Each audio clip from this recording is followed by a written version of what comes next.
Bismillah. Assalamualaikum warahmatullahi wabarakatuh. Alhamdulillahi ala ihsanih wa syukru lahu ala taufiq wa imtinanih. Wa asyhadu an la ilaha illallah wahdahu la syarika lahu ta'ziman li sya'nih. Wa asyhadu anna Muhammadan 'abduhu wa rasuluh ad-da'i ila ridwanih. Sallallahu alaihi wa ala alihi wa sahbihi wa ikhwani ma ba'd. Ikhwani a'azzakum jami'an, alhamdulillah kita dipertemukan oleh Allah Tabaraka wa Ta'ala di dalam salah satu taman dari taman syukur Allah Subhanahu wa Ta'ala. Maka alangkah pantasnya dan pentingnya kita mulai dengan memuji kepada Allah Tabaraka wa Ta'ala atas nikmat yang Allah berikan kepada kita semua. Nikmat-nikmat yang tidak terkira, sehingga Allah menegaskan wa in ta'udu ni'matallahi la tuhsuha. Kalau kita mau menghitung nikmat-nikmat Allah Tabaraka wa Ta'ala yang Allah titipkan kepada kita semua, sejatinya kita tidak mampu menghitung sampai ujungnya, saking banyaknya. Berikutnya salawat dan salam tidak lupa kita aturkan kepada Nabi kita Muhammad sallallahu alaihi wasallam, kepada keluarganya, para sahabatnya, dan seluruh umatnya yang senantiasa mengikuti jalur beliau ke akhir nanti. Ikhwani a'azzakum jami'an, sebuah nikmat yang besar yang sering sekali kita jadikan sebagai muqaddimah adalah kita sering berterima kasih atas nikmat iman dan Islam. Akan tetapi terkadang kenikmatan Islam tersebut kita belum merasakan seperti apa sih besarnya. Sebenarnya nikmat Islam itu seberapa besarnya. Dan hakikatnya kita bisa melihat sebuah hal itu menjadi nikmat ketika kita melihat orang lain telah kehilangan nikmat tersebut. Ikhwan fillah ma'azanikum jami'an. Ketika seorang diberikan hidayah Islam, maka ini adalah kenikmatan yang begitu dahsyatnya dan begitu agung, begitu istimewa. Sampai orang-orang terdahulu, tokoh-tokoh terdahulu, para nabi dan para rasul, mereka pun tidak bisa memberikan hidayah kenikmatan Islam di antara keluarga-keluarga mereka. Contoh kecil adalah Nabi Ibrahim alaihissalam. Nabi Ibrahim alaihissalam, bapak dari para nabi, Abul Anbiya. Beliau pun tidak mampu memberikan hidayah kepada bapaknya agar bapaknya mendapatkan hidayah masuk ke dalam agama Islam, seorang nabi. Kemudian Nabi Nuh alaihissalam pun tidak bisa memberikan hidayah kepada istrinya. Bahkan istrinya ikut andil dalam perusakan dakwahnya. Dan yang terakhir Nabi kita Muhammad sallallahu alaihi wasallam. Beliau pun banyak sekali atau ada beberapa keluarga yang beliau tidak bisa ajak masuk ke dalam agama Islam. Di antaranya adalah paman beliau, paman yang senantiasa memberikan perlindungan dan mendukung dakwah beliau meskipun berseberangan akidahnya. Siapa itu? Abu Thalib. Kemudian kita berkaca kepada diri sendiri, sedangkan kita terlahir langsung dalam keadaan seorang muslim, tanpa harus kita berjuang terlebih dahulu. Kita langsung dilahirkan dalam keadaan Islam, seorang muslim. Maka sungguh kenikmatan menjadi seorang muslim adalah kenikmatan yang begitu besar. Akan tapi lagi-lagi karena Islamnya kita sejak lahir, sehingga terkadang hal tersebut menjadi sebuah biasa-biasa saja, perasaan yang biasa-biasa saja. Padahal Nabi kita Muhammad SAW begitu berjuangnya untuk memberikan hidayah, memberikan jalan terang benderang kepada pamannya alaihissalam. Dan insya Allah di kesempatan malam ini kita pun akan memetik pelajaran-pelajaran tentang kisah dari paman Nabi kita Muhammad SAW, Abu Thalib, bagaimana prosesi dari wafatnya dan kira-kira pelajaran apa saja, hikmah apa saja yang dapat kita ambil dari sepenggal cerita beliau ketika wafat. Ikhwanul kiram, a'azzanikum jami'an. Ketahuilah, Abu Thalib ini meskipun berseberangan akidahnya antara beliau dengan keponakannya, yaitu Nabi Muhammad sallallahu alaihi wasallam, akan tetapi beliau memiliki kecenderungan cinta yang besar terhadap Nabi kita Muhammad sallallahu alaihi wasallam, sehingga siapapun orangnya dari kalangan kafir Quraisy yang berusaha menghalang-halangi dakwah Nabi kita Muhammad SAW, berusaha mengganggu beliau, maka beliau siap pasang badan, beliau siap menjadi tamengnya, meskipun bukan seorang muslim. Meskipun bukan seorang muslim. Sampai-sampai kemudian orang kafir Quraisy negosiasi kepada Abu Thalib. Yo, jangan dihalang-halangi. Ya, biarkan kami mencegah ponakanmu untuk berdakwah. Akan tetapi perkataan mereka tidak dihiraukan oleh Abu Thalib. Sehingga pada akhirnya orang-orang kafir Quraisy ini memberikan sebuah keputusan. Kalau engkau tidak mau menghalangi ponakanmu sendiri dari dakwahnya, maka kami sendiri akan menyelesaikan permasalahan ini. Maka hal ini menjadi hal yang begitu menghujam hatinya.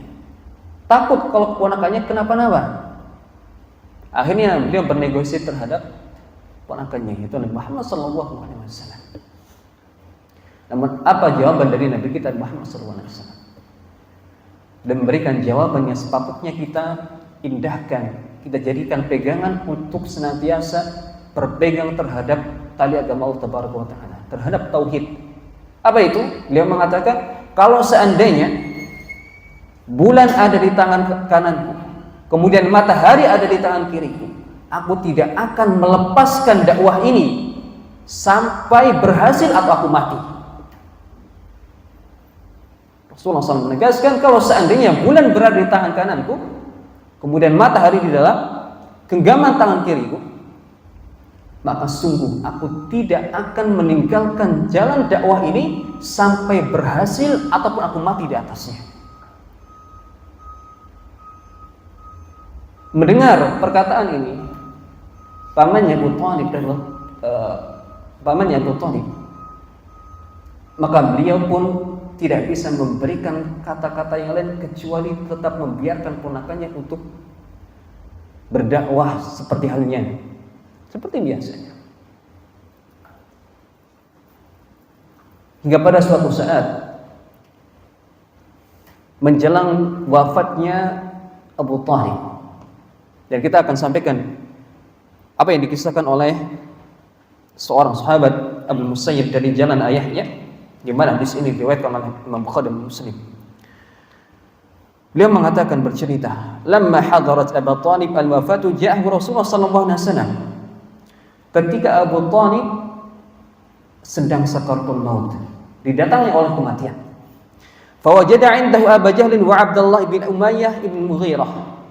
Maka Rasulullah SAW mendapati ternyata beliau sudah didahului oleh dua orang kafir Quraisy, yaitu Abu Jahal dan Mughirah. Ya, Abdullah bin Umayyah bin Mughirah. Keduanya telah mendampingi Abu Jahal di dalam saat-saat sekaratnya. Maka kemudian Rasulullah SAW mengatakan kepada pamannya, "Ya ammi qul la ilaha illallah kalimatan asyhadu laka biha indallah." Maka di detik-detik meninggalnya pamannya, Rasulullah SAW tetap gigih mengajak pamannya untuk memeluk agama Islam. "Wahai pamanku, hendaknya engkau mengucapkan la ilaha illallah, di mana sebuah kalimat yang ringan ini aku bisa jadikan hujah nanti di hadapan Allah untuk membelamu." Namun kita lihat kondisinya memang tidak seideal apa yang kita bayangkan. Bukan hanya antara beliau dengan Abu Thalib saja, akan tetapi ada dua dedengkot dari orang kafir Quraisy, yaitu Abu Jahal dan Abdullah bin Umayyah. Maka kata mereka berdua mengomentari Nabi Muhammad SAW. Mereka mengatakan, "Ya Abu Thalib, atarghabu an millati Abdul Muttalib?"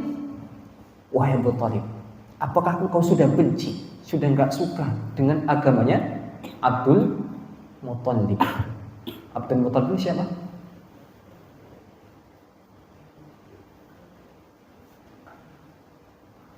Siapa?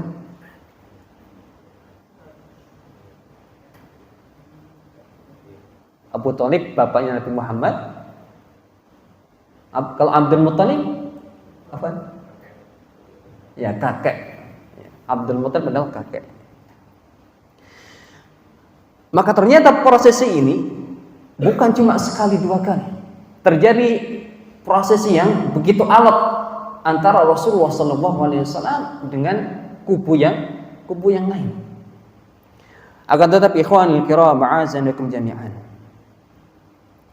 ternyata kalimat yang terakhir yang diucapkan oleh pamannya yaitu Abu Thalib, ala millati Abdul Muttalib. Ya sudah, kata pamannya, saya mau meninggal saja, saya mau wafat dalam atau di atas agamanya Abdul Muttalib. Ketika kita mendengar kisah ini, kita akan merasa biasa-biasa saja. Ya, kita merasa biasa-biasa saja. Apa sebabnya? Karena kita tidak merasakan. Kita tidak menjadi pelaku utama di dalam kisah tersebut. Kalau seandainya posisi kita seperti posisinya Rasulullah SAW, dan kita pun mendapat hal ini di kalangan teman-teman kita, ketika mereka mendapati ada saudara-saudara mereka, bahkan ada di kalangan mereka yang punya orang tua tidak sejalan agamanya dengan agama mereka, dan di sisa-sisa hidupnya kemudian mereka meninggal di atas agama selain dari agama Islam, maka mereka menangis sejadi-jadinya. Apa sebabnya? Sebabnya adalah ketika mereka mati dalam keadaan selain Islam, mati dalam keadaan kafir, maka terputus seluruh doa yang kita panjatkan kepada mereka. Sudah tidak bisa mendoakan mereka. Hilang kesempatan kita. Putus semua. Putus harapan untuk mendoakan kepada orang-orang yang meninggal dalam keadaan kafir.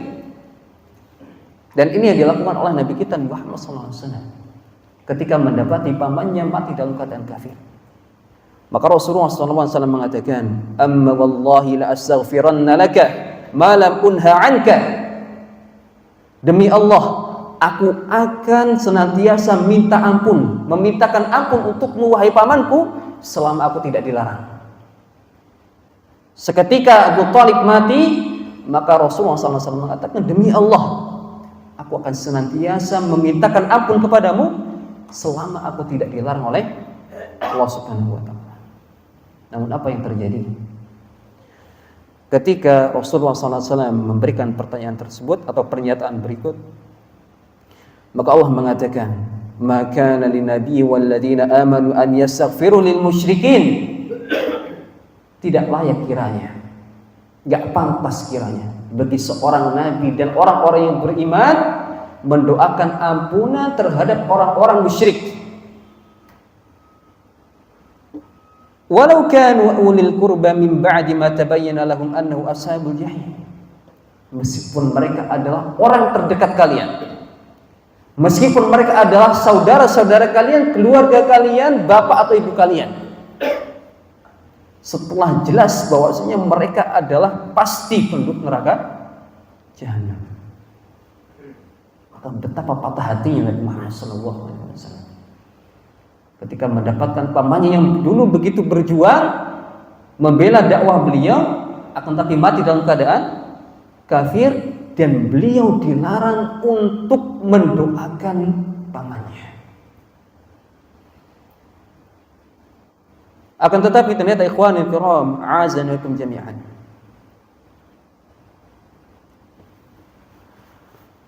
kemudian diceritakan bahwasanya Nabi Muhammad SAW diberikan keringanan, yaitu memintakan agar azab siksaan yang kelak akan dirasakan oleh Abu Thalib ini diringankan. Sehingga di dalam hadis yang mulia yang diriwayatkan oleh Imam Al-Bukhari, Rasulullah SAW, huwa fi dhahhin minan nari walau ana lakana fi darkil asfali minan nar.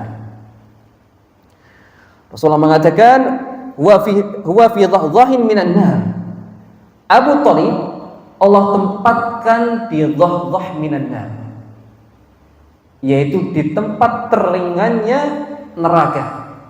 Diceritakan tempat terlingannya neraka adalah airnya yang di dalam neraka sampai pada mata kaki. Walaula ana lakana fi darkil asfali minan nar. Kalau seandainya bukan karena syafaat kata Rasulullah SAW, maka Abu Thalib ini akan dimasukkan di keraknya api neraka. Jadi Abu Thalib mendapatkan siksaan neraka teringan. Jadi ketika kita mendengar sebuah hadis tentang siksaan teringan, apa itu siksaan teringan di neraka? Ketika dipasangkan terompah dari neraka, sendal dari neraka, yang mendidih mana ya? Otaknya. Ya, otak yang mendidih. Bukan cuma kaki saja. Kalau kita berjalan di atas bara yang luka cuma bagian kaki saja. Ini seotak-otaknya mendidih. Ini adalah adab teringan. Dan inilah yang dirasakan oleh Abu Thalib. Akan tetapi siksaan yang dirasakan oleh Abu Thalib ini sifatnya adalah selama-lamanya. Karena Abu Thalib tidak masuk ke dalam agama Islam. Maka ungkapan yang ringan, kalimat yang kecil yaitu la ilaha illallah, sungguh bisa menyelamatkan seseorang dari siksaan api neraka selama-lamanya. Oleh sebab itu ikhwan fillah ma'azakum jami'an sahabat-sahabat yang kita cintakan Allah Taala. Apabila kita mendapatkan saudara-saudara kita, mendapatkan keluarga kita, mendapatkan teman-teman kita, ada yang masih dalam keadaan tidak beriman kepada Allah Taala, hendaknya kita berusaha sedikit demi sedikit memberikan pengarahan kepada mereka. Kita berusaha mendakwahi mereka. Di mana di dunia ini kita bersama. Dan akan berat kiranya ketika di akhirat kita akan berpisah dari orang-orang tercinta, satunya di surga, satunya di neraka. Dan ini ujian yang sangat besar. Ketika ada orang yang dalam satu lingkupnya, orang-orang terdekatnya ternyata berselisih paham tentang pemahamannya, ya, tentang akidahnya. Ini adalah perkara yang besar. Maka berusaha selama kita masih hidup, selama kita masih punya kesempatan dengan orang-orang yang Allah belum berikan hidayah kepada mereka Islam, maka hendaknya kita sedikit demi sedikit memberikan secercah nasihat kepada mereka agar masuk ke dalam agama Islam. Karena kita tidak tahu kata mana yang akan masuk menjadi jalan hidayah bagi mereka. Lafaz mana yang kiranya akan menjadi jalan kebaikan buat mereka. Karena hakikatnya hidayah itu bukan kita yang memberikan. Kita hanya memberikan pengarahan saja. Tapi yang menerima, yang bisa menjadikan orang itu bisa menerima nasihat kita, pengarahan kita, penjelasan kita, siapa? Allah Subhanahu wa taala. Oleh sebab itu, Allah Tabaraka wa taala juga mengatakan berkaitan tentang wafatnya Abu Thalib, innaka la tahdi man ahbabta walakinallaha yahdi man yasha. Muhammad, kamu tidak bisa memberikan hidayah kepada orang yang kau cintai, tapi hidayah mutlak di tangan Allah Subhanahu wa taala. Bersemangatlah kita memberikan pengarahan kepada saudara-saudara kita yang belum memeluk agama Islam. Di antara hadis yang menjelaskan tentang siksaan yang dirasakan oleh Abu Thalib kelak di neraka, sebagaimana yang tadi kita jelaskan, adalah hadis yang diriwayatkan oleh Imam Muslim, bahwasanya Rasulullah SAW menjelaskan, ahwanu ahli nari adaban Abu Thalib, penduduk neraka yang paling ringan siksaannya adalah Abu Thalib. Penduduk neraka yang paling ringan siksanya adalah Abu Thalib. Kemudian Rasulullah SAW menjelaskan gambaran siksaan yang akan dirasakan oleh Abu Thalib. Wa huwa mutana'inun bina'alaini yughli minhuma dimahuhu. Abu Thalib kelak akan diberikan sendal dari api neraka, di mana dengan sendal tersebut menjadikan otaknya mendidih. Ini adalah siksaan paling ringan. Diberikan kepada siapa? Abu Thalib.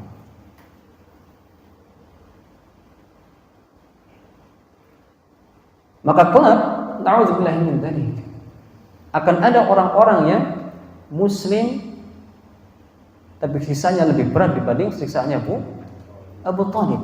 Karena Rasulullah SAW mengatakan siksaan paling ringan diberikan kepada Abu Thalib. Maka mafhumnya berarti ada orang muslim kelak yang banyak dosanya, banyak kesalahannya, banyak maksiatnya kepada Allah Tabaraka wa Ta'ala, yang lebih siksaannya dibanding Abu Thalib. Inilah secercah dari kisahnya atau kisah wafatnya Abu Thalib. Ikhwanul kiram, a'azani wa yakum jami'an. Kemudian beberapa faidah ataupun beberapa pelajaran yang dapat kita ambil, kita petik dari kisah tersebut. Yang pertama adalah azamu hadhil kalimah la ilaha illallah allati tadinu biha al-arab wal ajam wa yuhaju biha Rasulullah sallallahu alaihi wasallam li 'ammihi law qalaha.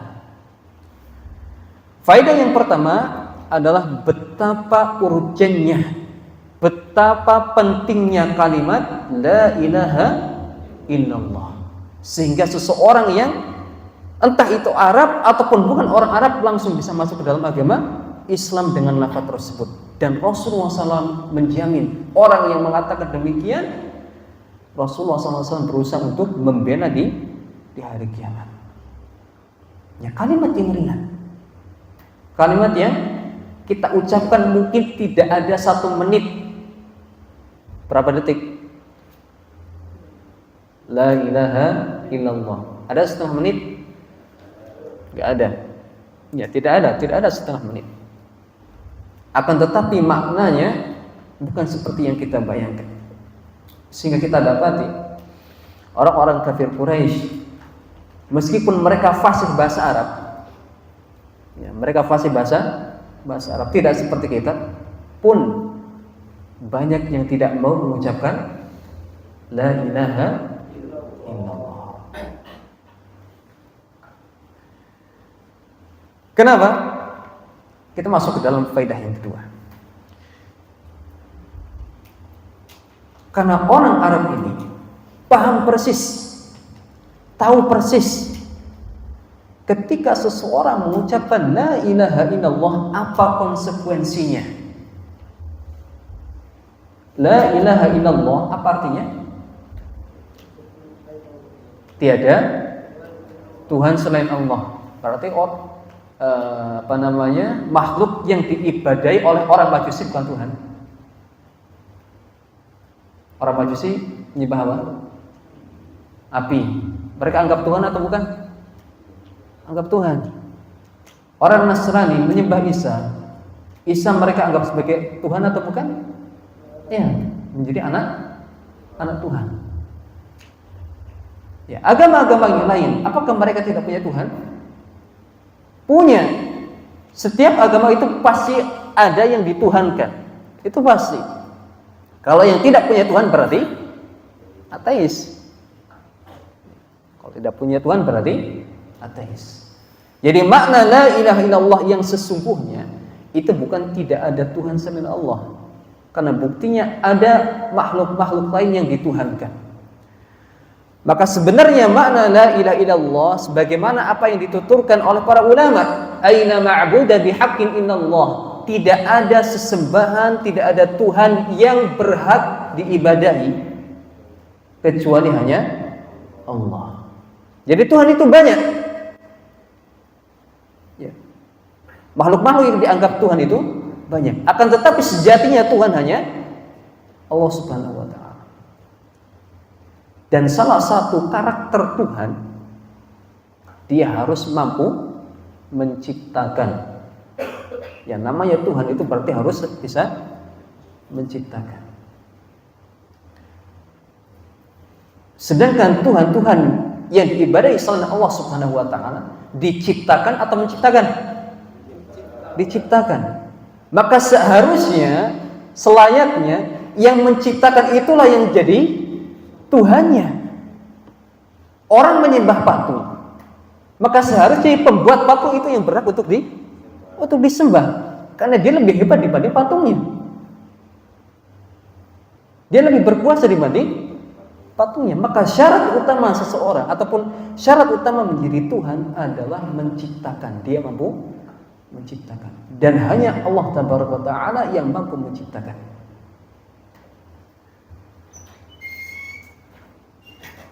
Kemudian ikhwanul kiram, a'azzanakum jami'an.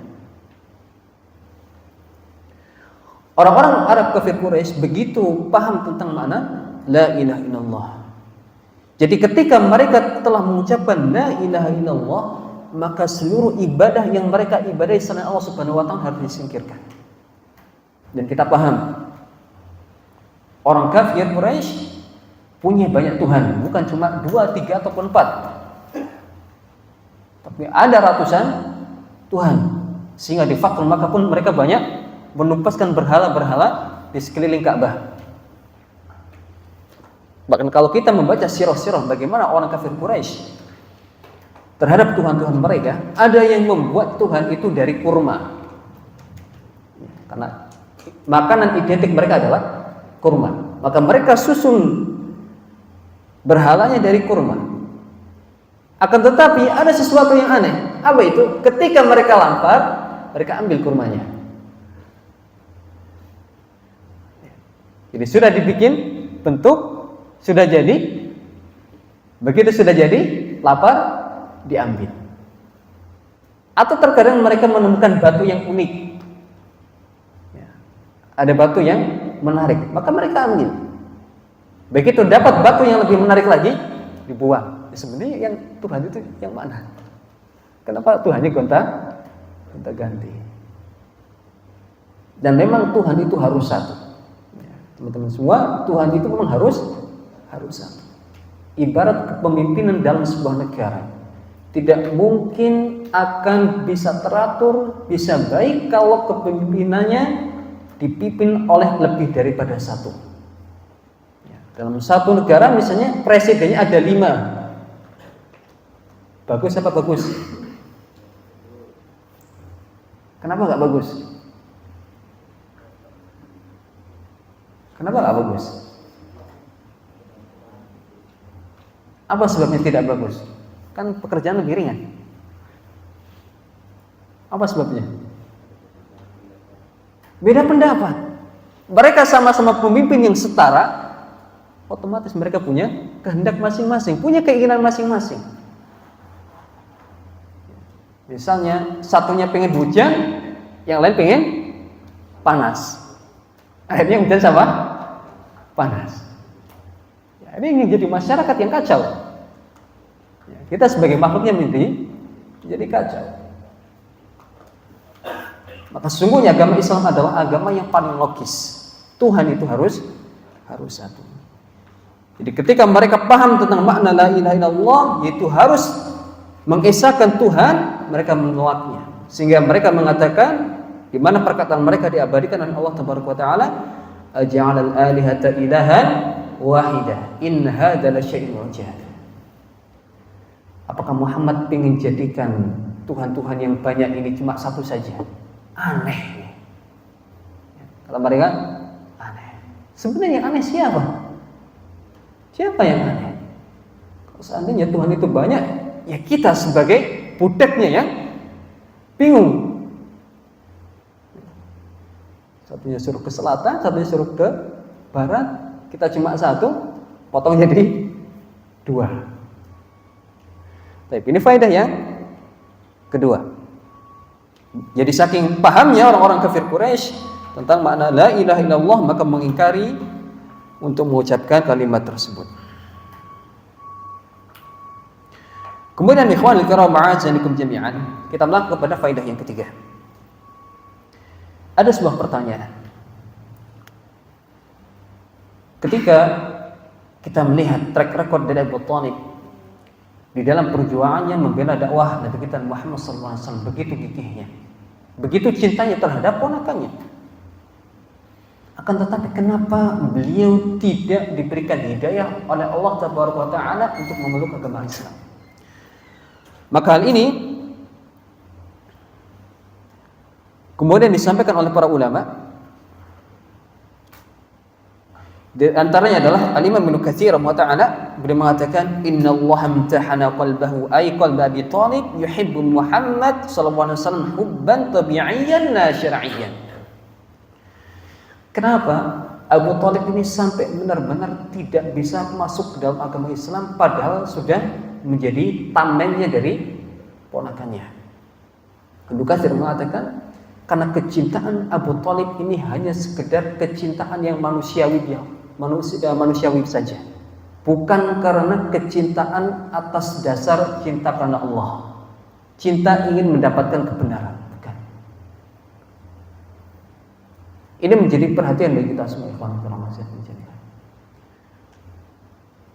Yaitu ketika kita mencintai seseorang, apapun itu, siapapun itu, keluarga kita, istri kita, anak kita, saudara kita, hendaknya kita bungkus kecintaan kita karena Allah Subhanahu wa taala. Karena kecintaan yang bukan karena Allah Tabaraka wa taala, pertemanan yang bukan karena Allah Subhanahu wa taala, justru akan menjadi bumerang bagi kita kelak di akhirat kelak. Kecintaan yang bukan dibungkus karena Allah Subhanahu wa taala akan menjadi bumerang bagi kita di akhirat. Dan ini tercermin dari semua kisah Abu Thalib.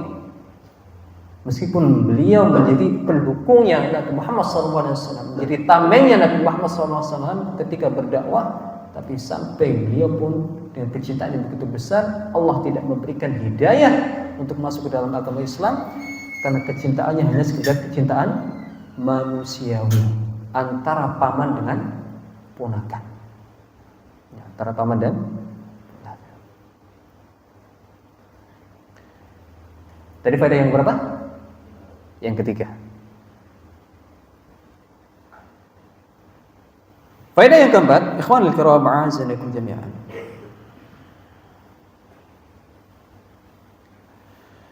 Adalah laqad harasa Rasulullah sallallahu alaihi wasallam ala ammihi wa badala mastata'a min juhdin hidayatihi, walakin fil lahadhatil akhirah hadara jalisus su' fa kana kullama da'a Rasulullah sallallahu alaihi wasallam liqawli la ilaha illallah dzakara jalasa aw julasa usu'u millata 'Abdul Muttalib. Faedah yang keempat, ikhwanul kiram, a'azzanakum jami'an. Kita melihat prosesi dari kematian Abu Thalib. Salah satu penyebab faktor Abu Thalib juga masuk ke dalam neraka, tidak memeluk agama Islam, adalah pengaruh dari teman-temannya. Karena kita tahu ketika Rasulullah SAW mendatangi beliau, sudah ada dua teman beliau, Abu Jahal dan Abdullah bin Mughirah, yang senantiasa membelokkan lidah yang mau masuk ke dalam diri Abu Thalib. Maka mengambil teman, menjadikan seseorang menjadi teman kita, sahabat kita, itu penting kita melihat track recordnya, siapa dia. Karena teman begitu berpengaruh terhadap agama dan kehidupan kita.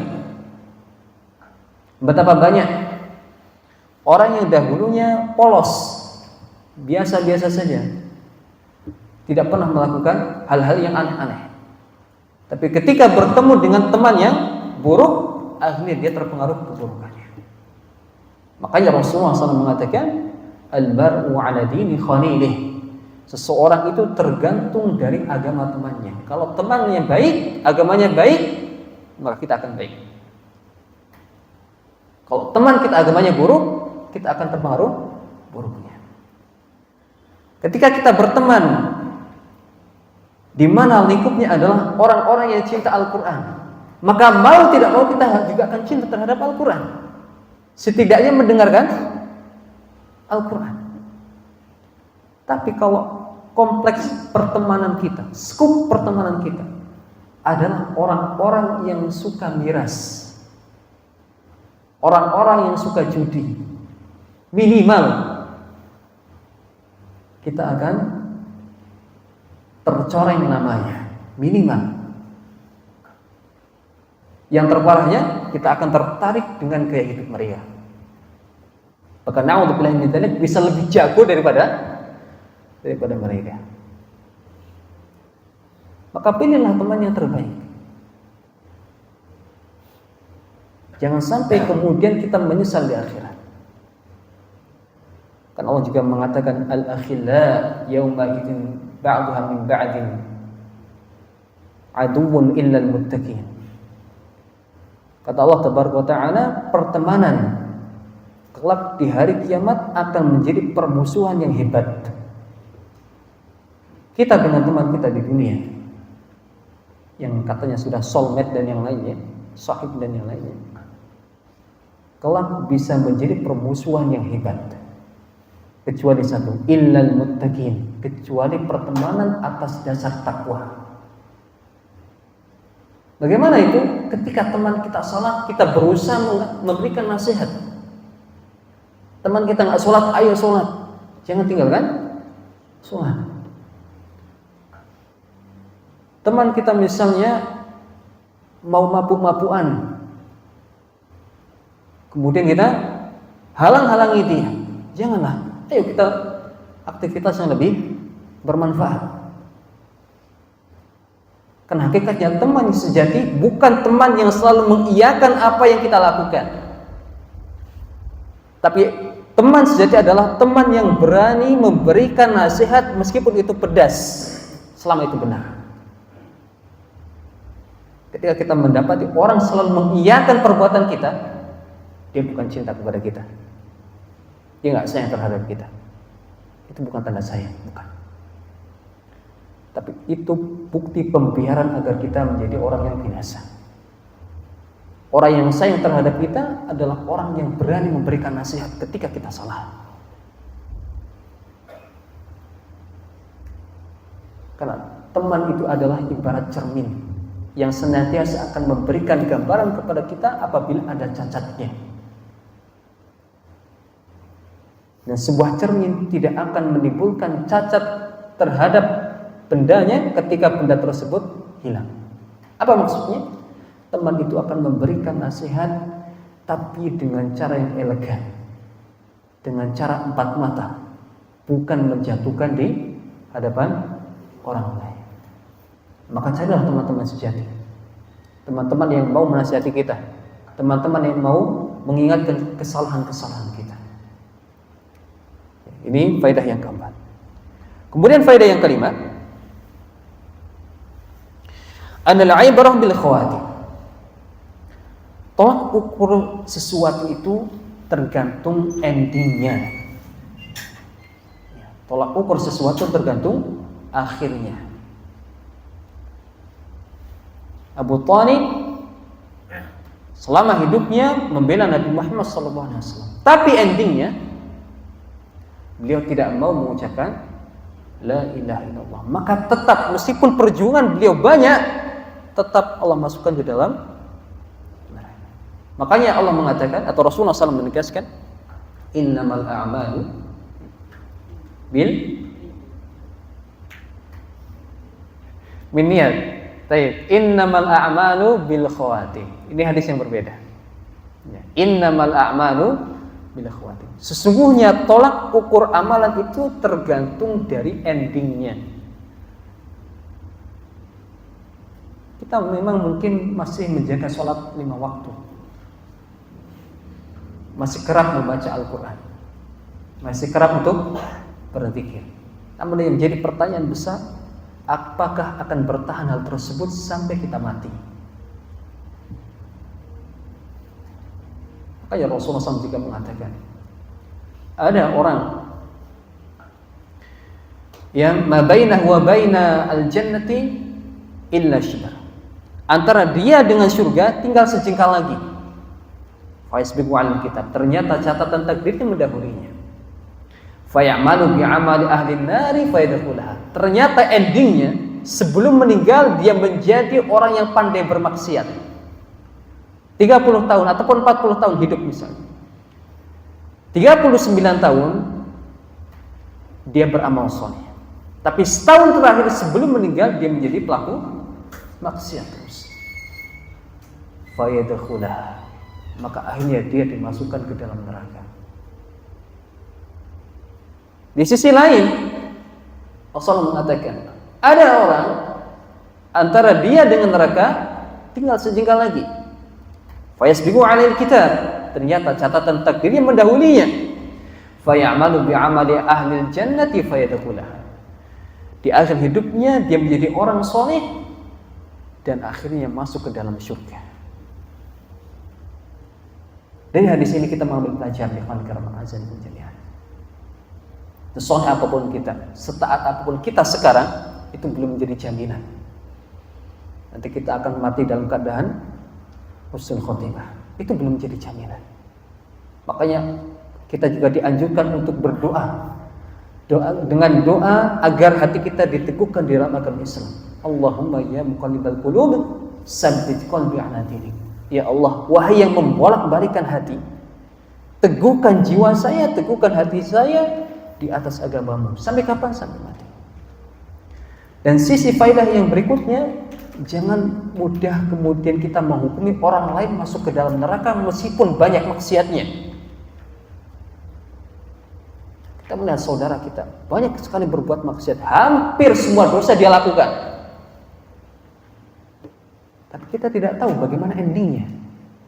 Mungkin Allah berikan hidayah sebelum matinya. Sedangkan kita Allah cabut hidayahnya, na'udzubillah min dzalik, sebelum matinya. Maka jangan kemudian kita mendahulukan sikap suudzon terlebih dahulu terhadap orang lain. Ya, boleh jadi orang-orang yang kita lihat kotor dengan perbuatan maksiatnya, Allah berikan hidayah. Bencilah perbuatannya, tapi jangan orangnya. Ketika kita tidak membenci orangnya, maka senantiasa kita berusaha untuk memberikan nasihat. Terus. Semoga dengan memberikan nasihat tersebut, Allah jadikan kita menjadi orang yang bisa istiqomah sehingga wafat dalam keadaan husnul khotimah. Allahumma amin. Kemudian faedah yang terakhir, ikhwan kiram a'azakum jami'an, adalah annal hidayata biyadillahi subhanahu wa ta'ala. Hidayah mutlak di tangan Allah subhanahu wa ta'ala. Hidayah apa itu? Itu hidayah orang bisa menerima kebenaran. Hidayah ketika seseorang telah dikumandangkan azan, kemudian untuk sampai ke dalam masjid, itu adalah hidayah dari Allah subhanahu wa ta'ala. Hidayah irsyad, petunjuk, pengumuman azan, semuanya dengar. Semuanya dengar. Akan tetapi ada yang menyambut dengan bersegera berwudu, tapi di sisi lain ada yang menyambut dengan menarik selimut. Semuanya dengar. Hidayah petunjuk semuanya dengar. Akan tetapi menerima hidayah itu mutlak dari Allah Subhanahu wa taala. Maka sampainya kita di masjid ini, duduknya kita di majelis ilmu, mendengarkan ilmu, mengamalkan ilmu, hakikatnya adalah hidayah dari Allah Subhanahu wa taala. Bukan karena kita hebat, bukan. Bukan karena kita soleh, bukan. Bukan rezeki anak soleh, bukan. Bukan. Tapi itu adalah hidayah yang Allah berikan kepada kita. Dan Allah katakan, di mana Rasulullah SAW menjelaskan, yu'atid dunya liman yuhibbu wa liman la yuhibbu. Sesungguhnya Allah memberikan dunia kepada orang yang dicintai dan orang yang tidak dia cintai. Wala yu'til imana illa man yuhibbu. Dan Allah tidak memberikan keimanan kecuali bagi hamba-hambanya yang Allah cintai. Maka semoga Allah menjadikan kita menjadi hamba-hamba yang dicintai oleh Allah Tabaraka wa Ta'ala. Hadza wal bisawab. Mungkin ini dapat kita bahas pada kesempatan malam ini beberapa faedah tentang perjalanan ataupun sekelumit cerita wafatnya Abu Thalib yang meninggal di dalam keadaan kufur. Hadza wal bisawab. Barakallahu fikum. Kalau tidak ada pertanyaan, kita tutup dengan doa kafaratul majlis. Baik, fadhil.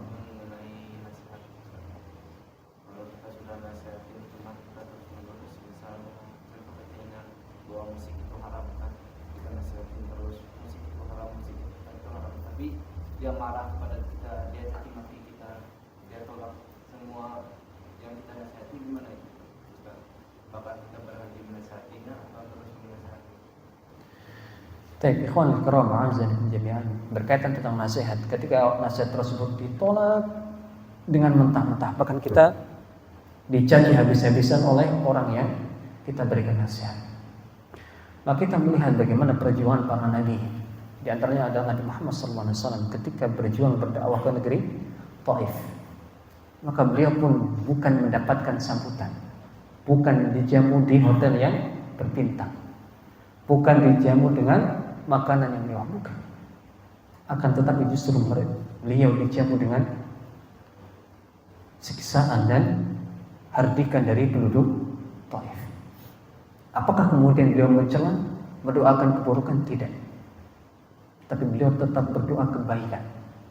Maka prinsip kita ketika dakwah kita, nasihat kita ditolak, tetap berusaha memberikan nasihat, akan tetapi dengan gaya yang berbeda.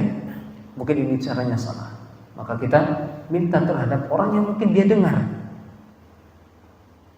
untuk menyampaikan hal yang sama. Karena seseorang itu terkadang bisa menerima hal yang sama ketika yang menyampaikan adalah orang yang dia hormati. Ya, kita tidak tahu bagaimana Allah memberikan jalan hidayah bagi orang tersebut. Maka jangan putus harapan. Kalau memang kita sudah berusaha maksimal di seluruh hal sudah kita lakukan, doakan. Ya, doakan beliau. Dan faidah ketika ada seseorang mendapatkan satu saja secercah amalan soleh, secercah kebaikan dari kita, kemudian dia diamalkan, maka seperti nasihat Rasulullah SAW kepada Ali bin Abi Thalib, khairun laka min humrin nakan, la an yahdiyallahu laka atau bika rajulan khairun laka min humurin na'am. Kalau seandainya ada seorang mendapatkan hidayah darimu satu saja, maka itu lebih baik dibanding kita mendapatkan satu ekor unta merah, ya, unta yang begitu mahal di zamannya. Maka terus berusaha. Kalau memang sudah semuanya dilakukan, maka cara yang terakhir di mana itu menjadi senjata bagi orang yang beriman, silahul mu'min ad-du'a. Kita doakan beliau agar Allah berikan hidayah. Barakallahu fikum. Ini saja. Hadza wa bi'iswab. Kita tutup dengan kafaratul majlis. Subhanahu wa bihamdika asyhadu an la ilaha illa anta astaghfiruka wa atubu ilaik. Assalamualaikum warahmatullahi wabarakatuh.